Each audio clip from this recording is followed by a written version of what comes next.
আসসালামু আলাইকুম, সবাই শুভেচ্ছা নেবেন। একটা আশ্চর্য বিষয় নিয়ে আপনাদের সঙ্গে একটু কথা বলবো। তো আমার এই বোনটা আহ, এই গত পরশু দিন আমার এখানে আসছে। তো তার ফলোয়ার ছিল মাত্র 300 300 200-র মতো। তো আজকে দেখা যাইতে যে তার ফলোয়ার 8700, আপনারা দেখতে পাইতেছেন। তো মানে ফেসবুক যাকে দেয় একবার ডাইলেই দেয়, আর যাকে দেয় না তাকে দেয়ই না। তো তার সেট আপটা খুব তাড়াতাড়ি আসবো, আমি ইনশাল্লাহ এটা নিয়ে কাজ করতেছি। তো বোনের জন্য অনেক অনেক দোয়া রইল। আপু, আপনার তো অনেক ফলোয়ার হয়ে গেছে একদিনের ভিতরে, আপনি খুশি তো? সবাই সবাই পাশে থাকবেন, আমিও সবার পাশে থাকবো। যাই হোক, দোয়া রইল। আমি আর একটা পরিচয় করে দেই আপনাদের।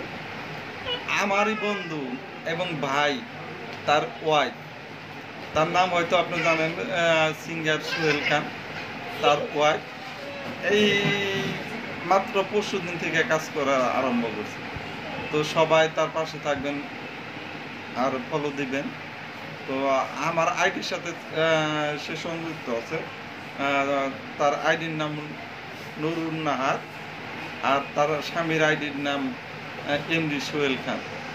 আপনাদের জন্য অনেক অনেক ভালোবাসা রইল। আর ভালোবাসা দিলে ভালোবাসা পাওয়া যায়, কারণ এই বোনকে যেভাবে ভালোবাসা দিতেছে তাদেরকেও অনেক অনেক ধন্যবাদ জানাই। এই যে দেখেন কি আশ্চর্য বিষয়, আমি আপনাদের বোঝাইতে পারবো না। তো ফেসবুককে অনেক অনেক ধন্যবাদ, বোনটার জন্য অনেক কিছু করতেছে। আমি এতদিন ধরে কাজ করি, কিন্তু আমার ফলোয়ার 10,000 কাছাকাছি, 10,000 পূরণ করতে পারিনি। আর 3 দিন সে 8,000 সামথিং, 8,700 ফলোয়ার নিয়ে আসছে। আমার মনে হয় আজকে দিনের ভিতরে 10,000 ফলোয়ার হয়ে যাবে। যাই হোক, আপনি ঠিক মতো কাজ করেন, ভালো কিছু করতে পারবেন। আর তারা দুই বোন মিলে ভিডিও বানায়, তাদেরকে অবশ্যই ভালো ভালো কমেন্ট করবেন। যাই হোক, বিদায় নিই। একটু একটু দেন তো। আল্লাহ হাফেজ।